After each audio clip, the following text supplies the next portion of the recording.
Hello मेरे भाई, कैसे हो सब? आई होप सब बढ़िया होंगे और सबका प्रिपरेशन भी अच्छा चल रहा होगा। ठीक है। लेकिन फिर भी आज की इस वीडियो में हम एक इंपॉर्टेंट टॉपिक पे बात करेंगे।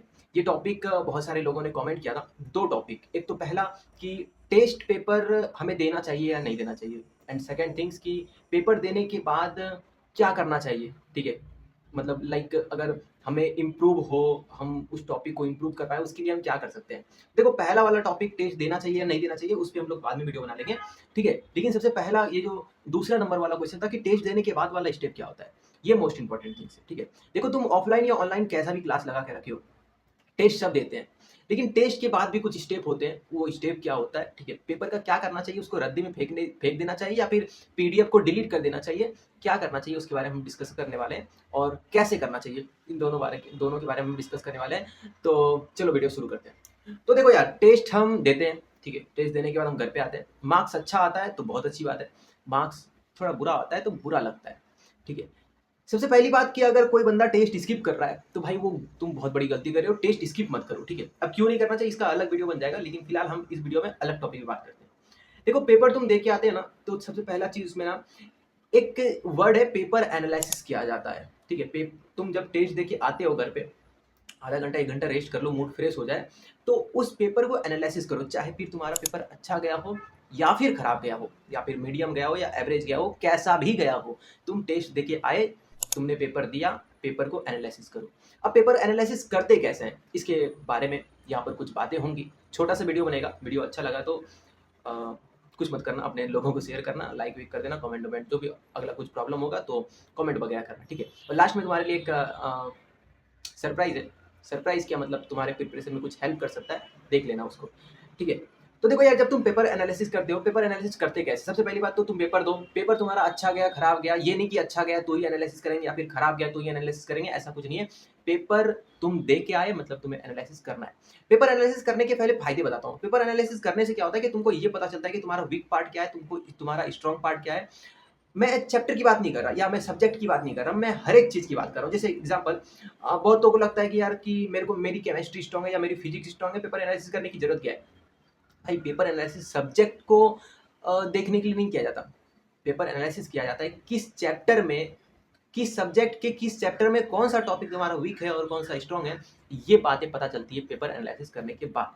ठीक है। एनालिसिस करना ही मतलब होता है एक एक चीज़ों को ध्यान देना। ठीक है। जैसे तुम पेपर दे के आए, ठीक है, पहले फिजिक्स वाला सेक्शन था, फिर केमिस्ट्री वाला सेक्शन था और फिर मैथ्स वाला, वट एवर जो भी सीक्वेंस होगा। ठीक है। अगर तुम्हें पीडीएफ मिला तो उसका हार्ड कॉपी निकाल लो और उसको संभाल के रखो, क्योंकि पीडीएफ डिलीट हो सकता है, हार्ड कॉपी तुम्हारा फेंकाएगा नहीं। ठीक है।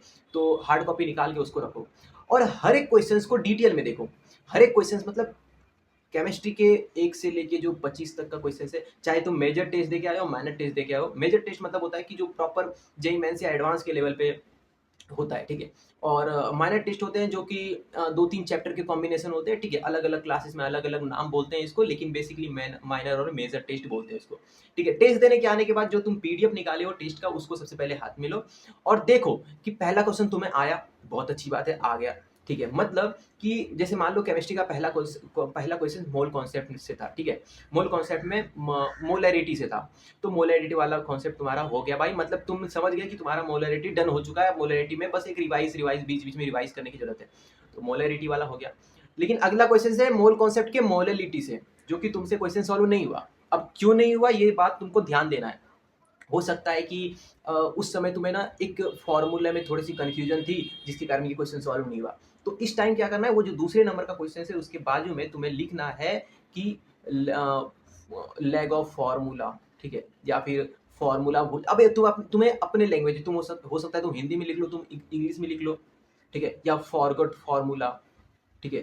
तो मतलब या फिर ऐसा लिख सकते हो रिवाइज फार्मूला। मतलब तुम्हें उस क्वेश्चन, वो क्वेश्चन क्यों छूटा, ये तुम्हें उसके बाजू में रीजन लिखना है, ताकि तुम्हें ध्यान रहे कि जब भी तुम ये मोल कॉन्सेप्ट रिवाइज करो तो वो टॉपिक तुमको स्पेशली ध्यान में रखना है, क्योंकि वो टॉपिक तुम भूल गए थे लास्ट टाइम, अगली बार नहीं भूलना है। ठीक है। तो सबसे पहला ये ध्यान में आ गया कि पेपर लेना है। पेपर कोई भी क्वेश्चन आया तो ठीक है, अच्छी बात है, नहीं आया तो लिखना है क्यों नहीं आया। एग्जाम्पल जैसे मैंने बोला कि अभी तुम्हें फॉर्मूला मिसिंग था, उसके कारण नहीं हो पाया। अगले क्वेश्चन में आते हैं। मान लो अगला क्वेश्चन कोई ऑर्गेनिक से था, ठीक है, हाइड्रोकार्बन वगैरह से था, और उसमें कोई एक रिएक्शन था। रिएक्शन तुमको समझ में नहीं आया, मतलब उस फॉर्मूले में तुम्हें उस टाइम जब पेपर आ रहा था तुम्हें सारी चीज़ें पता थी कैसे क्या करना है, लेकिन बस वो रिएक्शन ही याद नहीं था यार। तुम वहाँ लिखो कि भाई रिएक्शन याद नहीं था, अपने अपने लैंग्वेज में जैसे लिख सकते हो, ठीक है। अगला क्वेश्चन है जो तुम्हें आ गया, अच्छी बात है। जो नहीं आया उसके बारे में वापस से लिखो कि इसको फॉर्मूला भी याद थे, ठीक है। मुझे सारी चीज़ें आ रही थी, बस ना एक छोटा सा कोई इन्फॉर्मेशन जैसे कोई कांस्टेंट का इन्फॉर्मेशन या फिर कोई कैलकुलेशन का कोई जैसे लॉगरिथमिक का कोई कॉन्सेप्ट था, ऐसा कुछ भूल गया जिसके कारण तुम्हें वो क्वेश्चंस याद नहीं कर पाया तूने। मतलब क्वेश्चन तुमने छोड़ा, वो किस कारण से छोड़ा वो तुम्हें उस क्वेश्चन के बाजू में लिखना है, ताकि जब तुम क्वेश्चंस को जब जब तुम उस चैप्टर को रिवाइज करो तब उस चीज़ों पे ज़्यादा ध्यान देना है। सेकेंड नंबर बात, दो टाइप के क्वेश्चंस हो गए पेपर में। हमारी तरफ से बेसिकली तीन चीज़ें होती है, या तो क्वेश्चंस हो जाते हैं, या तो क्वेश्चंस नहीं होते, या फिर गलत हो जाते हैं। तो हो गए तो बहुत अच्छी बात है, नहीं हुए तो क्यों नहीं हुए लिखना है। तीसरी नंबर बात, गलत हुए, गलत क्यों हुए वो भी लिखना है। एग्जाम्पल जैसे कि मैंने कोई क्वेश्चंस किया, उसमें कोई कैलकुलेशन मिस्टेक के कारण हमारा क्वेश्चन गलत हो गया, तो उसके बाजू में लिखो कैलकुलेशन मिस्टेक। मतलब तुम्हें अपने जब तुम पेपर में बैठोगे तब तुम ध्यान दोगे कि भाई कैलकुलेशन करते समय तुम्हें ध्यान देना है, मतलब अपने एक्यूरेसी पे ध्यान देना है। क्योंकि देखो यार, तुम अगर एक क्वेश्चन सही करते हो तुम 4 कदम आगे जाते हो, मतलब तुम्हें 4 मार्क्स मिलते हैं। लेकिन अगर तुम एक क्वेश्चन गलत करते हो तुम 5 कदम पीछे, मतलब तुम्हारे 5 मार्क्स कट जाते हैं। 1 मार्क्स नेगेटिव, 4 मार्क्स उस स्पेसिफिक क्वेश्चंस के। तो नेगेटिव मार्किंग पे ज़्यादा ध्यान दो, मतलब क्वेश्चंस नहीं अटेंड करो वो बेहतर है, लेकिन गलत मत अटेंड करो, ठीक है। बेसिकली ये हो गया। अब उसके बाद जब तुमने हर एक क्वेश्चंस के रीज़न लिख लिए कि गलत हुए तो क्यों हुए, छूटा तो क्यों छूटा, ये सारी चीज़ें लिखने के बाद तुम्हें ओवरऑल पेपर के पीछे लिखना है कि ज़्यादा क्या हुआ। मान लो कि बहुत सारे नेगेटिव, तुम्हें 5-6 क्वेश्चन तुमसे गलत हो गए, और पाँचों से जितने भी क्वेश्चन गलत हुए ना, सब में बेसिक एक कॉमन था कि कैलकुलेशन मिस्टेक था। तो तुम्हें उस चीज़ों को लिखना है कि अगली बार जब तुम टेस्ट में बैठोगे तब तुम अपने कैलकुलेशन पार्ट पे ध्यान दोगे। मतलब तुम्हारे क्वेश्चंस गलत हो रहे हैं तुम्हारे कॉन्सेप्ट के कारण नहीं, तुम्हारे फॉर्मूले के कारण नहीं, तुम्हारे कैलकुलेशन के कारण, तो तुम कैलकुलेशन पे ध्यान दोगे। या फिर मान लो कि कैलकुलेशन सही है, कॉन्सेप्ट सही है, तो तुम फॉर्मूले में छोटी-छोटी प्लस माइनस की गलती कर दे रहे हो, या फिर छोटा-छोटा टर्म की गलती कर दे रहे हो। मतलब तुम्हें ध्यान देना है कि तुम्हें फॉर्मूला रिवाइज करना है अच्छे से, और पेपर के पहले तुम्हें स्पेशली फॉर्मूला वाले पार्ट पे ध्यान देना है, क्योंकि तुमसे जो क्वेश्चन गलत हो रहे हैं ना, वो फॉर्मूला के कारण हो रहे हैं। तो तुम्हें इस बात पे भी ध्यान देना है। अच्छा, और भी कुछ ऐसी बातें जो तुम्हें नोटिस करने वाली है, जैसे कि मान लो कि मोल कॉन्सेप्ट के 5 क्वेश्चन आए थे, जिसमें से तुमसे 4 क्वेश्चन 2 क्वेश्चन नहीं हुए और 2 क्वेश्चन गलत हो गए। मतलब बेसिकली तुमने 4 क्वेश्चन खराब कर दिए। मतलब तुम्हें मोल कॉन्सेप्ट रिवाइज करने की जरूरत है।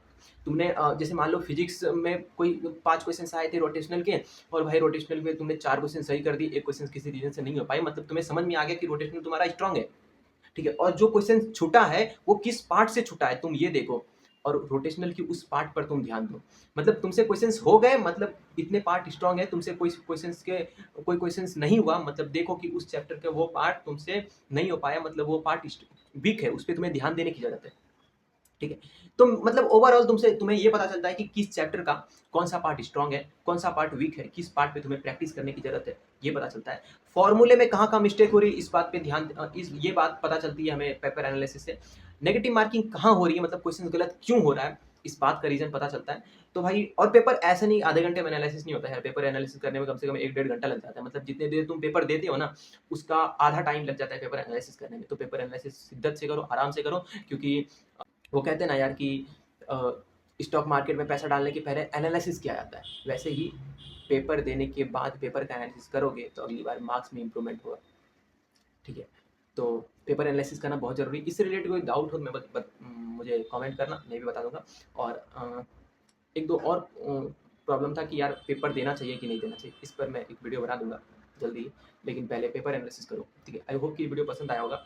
और हाँ, अगर तुम प्रिपरेशन कर रहे हो तो यार सबको एक प्रॉब्लम होती है यार गाइडेंस की, कि कौन से क्वेश्चंस करने चाहिए, कौन से क्वेश्चन नहीं करने चाहिए। हम यूट्यूब से परेशान हो जाते हैं। तो सबसे बेस्ट चीज़ है इसके लिए मेंटरशिप, ठीक है। और मेंटरशिप के लिए तुम अगर इधर उधर भटक रहे हो तो ये देखो, ये लिंक है एग्जाम प्रिपरेशन का, ठीक है। इस पर जाके विजिट करो। यहाँ पर 7 डे फ्री ट्रायल भी मिलेगा, तुम ये वीडियो देख सकते हो, उससे तुम्हारे सारे डाउट क्लियर हो जाएंगे। एंड अगेन यहाँ पर तुमको सबसे सबसे कम पैसे में तुम्हें बेस्ट चीज़ मिलेगा, तो इनरोल जरूर करना, ट्राई करो, देख लो, इसका रिव्यू देखो।